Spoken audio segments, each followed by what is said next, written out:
I'm Danielle, your host of the Abridged to Motherhood podcast, the place where moms like you learn to thrive, not just survive through pregnancy, birth, and postpartum.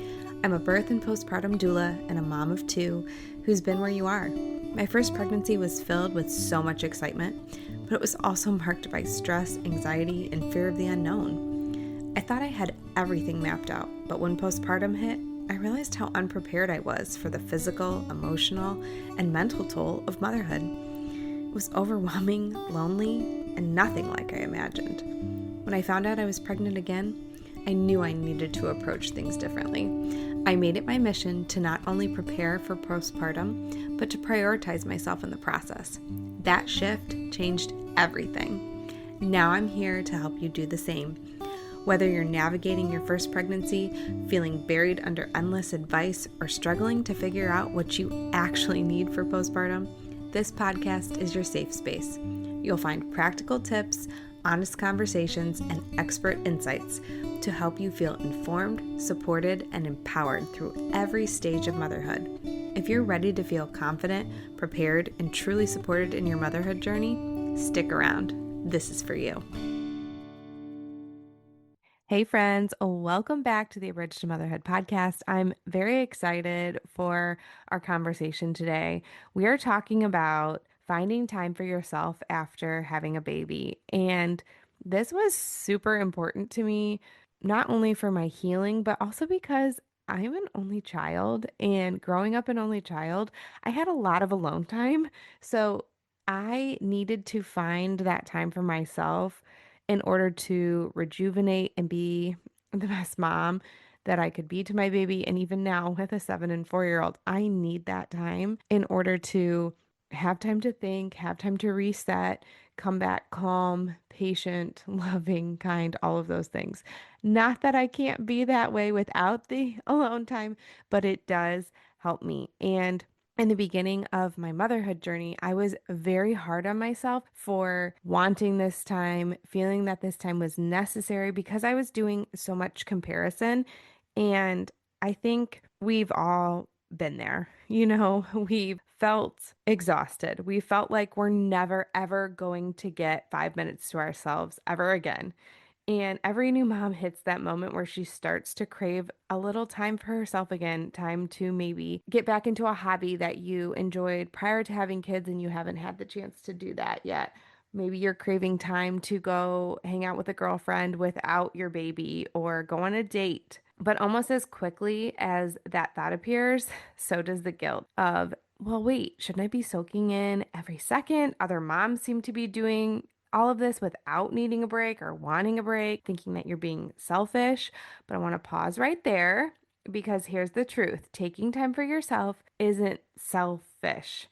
I think it's really important to be able to release the guilt around that because it can be one of the most healing, empowering things you can do for your postpartum mental health. And listen, if you never ever want to be with your baby, I would say that's a sign that something's going on with postpartum depression or anxiety or some sort of perinatal mental health issue. And it would be time to get some help in that area. But if you're just looking for an hour to yourself, I want you to know that that's completely normal. It feels so hard after baby, I think, because life with a newborn is full of such constant demands. You're meeting your baby's needs around the clock. You're managing your recovery, your home, your relationships, and maybe you're working. The mental load alone is enough to make anybody feel tapped out, exhausted. But what many moms don't expect is that guilt feeling that they have for needing time away, especially if you are a working mom because you're already getting time apart from your baby. So then maybe you feel guilt for actually wanting to spend time with your friends or your hubby outside of hanging with your baby. And society tends to glorify the selfless mom who sacrifices everything for her family. But that version of motherhood is neither realistic nor sustainable because you will experience burnout over time if you never take any time to manage yourself and your own needs. And the guilt comes from this false belief that good moms always put themselves last. But in reality, good moms model balance, boundaries, and taking care of your emotional health because your well being sets the tone for your entire household. So let's talk about redefining self-care. I mean, I've talked about this before on the podcast, but if you're new to listening, I think a lot of times we can think of self-care as this long, drawn-out experience, like having a spa day and a long bubble bath. I mean, honestly, those things are great. Sign me up. But self-care is also just about creating moments that can help you recharge emotionally, mentally, and physically.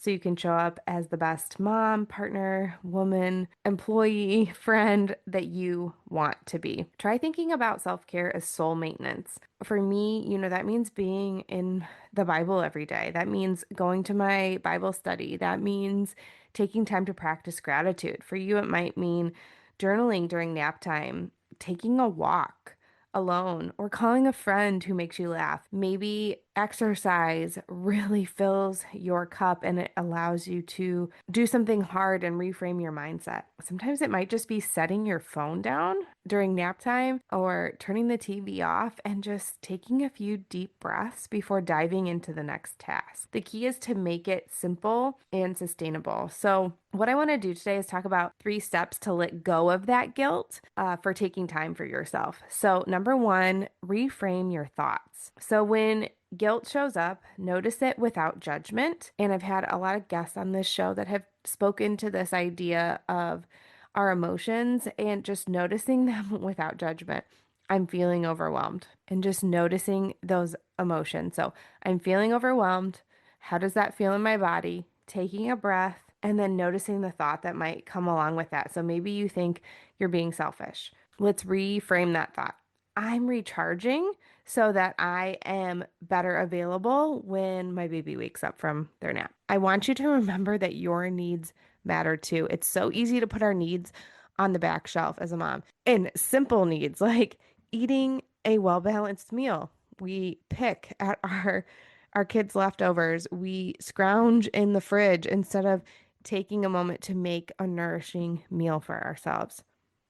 Number two, to let go of the guilt, communicate your needs. I am a firm believer that people cannot read our minds as much as we want them to, as much as we want them to know what we need, especially our husbands. But we have to talk openly with them and our support system about what we need. So be specific. Maybe it's an hour to yourself on Saturday mornings. When our babies were little, my husband and I took turns. He would sleep in on Saturday, I would sleep in on Sunday, or vice versa. And that allowed us that time to ourselves to wake up slowly. Maybe we would go to the gym opposite each other.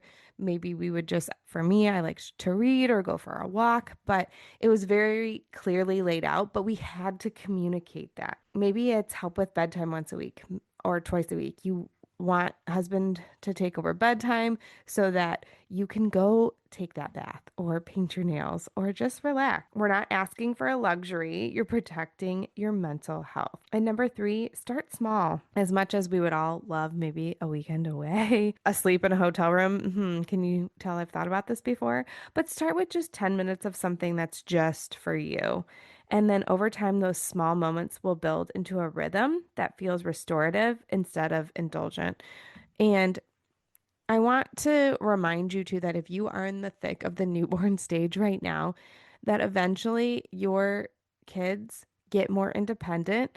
And even as they learn to sit up on their own, and maybe you're able to give them some toys to play with, and they're able to play by themselves for 10 minutes so that you can sit and read a book or a journal while they're sitting and playing happily. So I just want to remind you that this is a season. And I know sometimes how frustrating that was for me to hear when I was in it, but things are constantly changing with your kids, and especially in those first few years of life. There's just so much that they're learning and doing and growing, and things will change, but it's so hard in the moment sometimes to get out of that loop in your head that things will always be this way. But I promise you that that is not true and that things will get better. And I just also want to give you a reminder that you don't have to earn your rest and you don't have to justify taking care of yourself. You are still a wonderful, devoted mom and a human being with needs of your own. Motherhood is always going to stretch us, but it shouldn't erase you and your needs. And I want you to remember that motherhood is such a beautiful gift, but it's also hard. But hard doesn't have to mean bad. Hard just means that we are learning, stretching, growing. And sometimes that reframe is all that we need to turn our minds around and remind ourselves that, again, this is a season, this is hard right now. And I can admit that it's hard right now, but that I can problem solve. I can make changes, that I am not stuck this way. So before we leave, I want to give you some actionable takeaways. So, number one, plan one small act of self care daily, even if this is just drinking your coffee while it's still hot. Maybe it is stepping out on the deck and getting some sunshine on your face for the first few minutes of the day. Maybe it is taking a walk with your baby or without around the block for a few minutes. Whatever it is, put it on the calendar, put it on your to-do list, and check it off so that you are making it a priority in your life. Next, write down what fills your cup. So this is something that I include in my prenatals, and I actually have an ebook that the first page of it is keeping a list of activities that you enjoy, because sometimes we get so wrapped up in that caregiving space that we forget what we even enjoy. So keeping that list and taking that moment to like go back and think about it. Something that I really enjoyed before kids, nerdy, whatever. I liked puzzles. And it was something that I didn't do for many years. And I just started doing them again, and I'm really enjoying it. And I think maybe if I would have done this earlier on, I would have included that in my list of things. It allows me to kind of like check my brain out, be really present, and helps me. So take a few moments, write it on a scrap of paper, whatever, and go back to that list when you're maybe needing a reset. Number three, schedule it. So if it's on your calendar, you're more likely to follow through and less likely to talk yourself out of it. So if you and your hubby chat about you taking a walk on Saturday morning, put it on the calendar so that you are scheduling it from 10 to 11. Mommy is unavailable. She is going for a walk and she will be back at 11, and you can go about your day from there.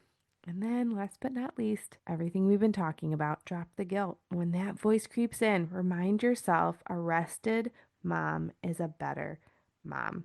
And if you are new to the world of abridged motherhood, I want to just remind you or let you know that I have a free resource. It's called the Postpartum Mental Health Toolkit, a resource guide for new moms. It's totally free. It's packed with tools, books, podcasts, quotes from former clients of mine, just different activities, workbooks, things that can help you and support you in your postpartum mental health. You can go to abridgedmotherhood.com/toolkit and download that for free.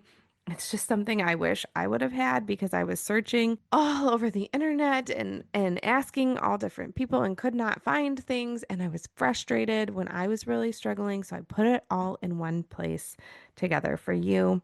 And friend, I just want to remind you how loved you are, how important you are, how special you are, how your role as mom is just one of a kind, and you are the only mom for your baby. So remember to take care of yourself. And thank you so much for continuing to listen in each week. Next week, I have a guest on. Her name's Kaylee Isbell, and we are going to talk about making videos and taking photos of your family throughout the year to create these special mementos. And it's something that I'm kind of terrible at, is taking pictures. And she made it so easy. And I'm really excited for you to hear our conversation because it is just such a gift, I think, to give to yourself and to your family. So I hope that you will tune in next week, and I hope that you have a wonderful week. Thanks so much for tuning in to the Abridged to Motherhood podcast. I'm so glad you were here today. If you loved this episode, I'd be so grateful if you could leave a review for the podcast on whatever platform you're listening on.